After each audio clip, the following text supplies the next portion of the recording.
Xin chào các bạn, chào mừng tất cả các bạn đã đến với chương trình Lịch sử hào hùng, một chương trình được đặc biệt tạo ra bởi iKSIELTS, giúp cho việc luyện tập nghe tiếng Anh trở nên thú vị hơn qua những chủ đề lịch sử. Để luyện tập tốt hơn, hãy cùng quét mã bài tập ở góc phải màn hình hoặc click vào phần mô tả để luyện tập tốt nhất nhé. Ok, bắt đầu thôi! On February 3rd, 1968, following the Tet Offensive, Reuters, the British news agency, released a staggering statistic that shocked many. Despite having 500,000 troops in South Vietnam, the US has spent 13 years and $60 million a day without being able to protect an inch of South Vietnamese land. This surprise was for outsiders, but for those involved, it was entirely normal because Americans' best mind could not grasp Vietnam's intentions. Four-star General Westmoreland and head of the CIA, Phillips' division, predicted that we would attack before or after Tet, but couldn't imagine we would strike during Tet itself. They also believed that we wouldn't have the strength to attack urban areas, expecting us to focus on Khe Sanh instead. Consequently, half of South Vietnamese army was sent home for the holiday. American generals celebrated the Vietnamese traditional New Year's, and the then South Vietnamese President Nguyễn Văn Thiệu returned to his wife's hometown in Mỹ Tho to celebrate the Spring Festival. This left the enemy to extreme complacency. On January 21st, 1968, 10 days before the general offensive on key headquarters, our troops fired the first shots at Khe Sanh to middle-east the enemy. This was also the first time we brought tanks into the battle there. This further convinced the Americans that we would only attack Khe Sanh, while intelligence reports about our plan to attack urban areas were dismissed as fake. As a result, urban troops were allowed to go home to rest. The US meticulously prepared for a conventional battle at Khe Sanh, believing Vietnam would engage in a drawn-out battle like at Điện Biên Phủ. Given their superior training and preparations, they felt confident that Vietnam could not possibly win.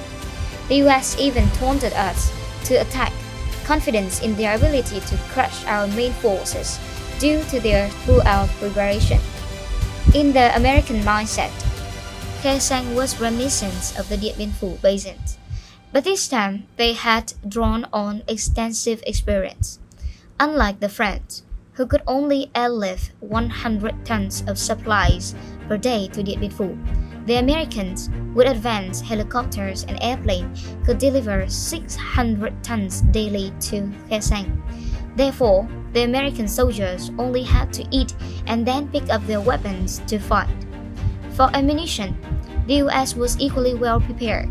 In the first 10 days of combat, they fired 150,000 artillery rounds, 1.5 times the 105mm rounds the French used during the 56 days and nights at Điện Biên Phủ. General Westmoreland even carefully deployed the newly trained Air Cavalry Division to Vietnam within 72 hours.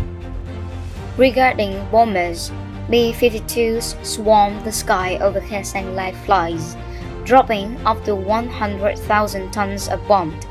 However, while the US considered the B-52s their strength, Vietnam proved to America and the world that the B-52s were just flying scrap metal, with the strategies of hugging the enemy's waist to fight. Our troops dug trenches close to the enemy at night to engage in close combat, rendering the B-52s completely ineffective. The Americans were so desperate that they had to lower the B-52 bombing altitude from 10,000 meters to 9,000 meters for accuracy. However, since our troops and the enemy were so close, any bombing risked hitting both sides. Many times, B-52 bombs landed only 100 meters from their own military zones. Khe Sanh was drenched in blood. Unexpectedly, on January 28, the South Vietnamese troops discovered cassette tapes calling for a general uprising, revealing our plan to attack during Tết. On January 13th, one day before our offensive, they broadcast a message on the radio, urging troops to return to their units, but few complied. Most soldiers wanted to stay with their families during such perilous time, fearing it might be their last moment together. They also claimed there was no transportation to return to their units, especially during Tết when the public transport was unavailable. As a result, all key enemy locations in Saigon were easily attacked, including the US Embassy, Independence Palace, radio station, and National Police headquarters. This event shook the entire United States, prompting former US Secretary of State Henry Kissinger to later remark that Hanoi has tricked the aggressive American bull into the ring, then unexpectedly struck all urban centers where America was most vulnerable, leaving the US command unable to respond in time. Particularly impactful was the public execution of a Viet Cong prisoner by General Ngoặt on the street of Saigon, a moment that shocked the world. This image haunted the world to such an extent that when Loan escaped to the US, Democratic representatives Elizabeth Holtzman and Harold Sawyer filed a lawsuit on behalf of the executed man, accusing Loan of war crimes and demanding his deportation. However, many believe that the US did not want to reopen old wounds from their involvement, leading President Jimmy Carter to intervene and allow Loan to stay. Nearly 20 years later, when Loan opened a pizzeria in Virginia, he was harshly criticized, with people protesting around his shop and even writing, "We know who you are," in the restroom.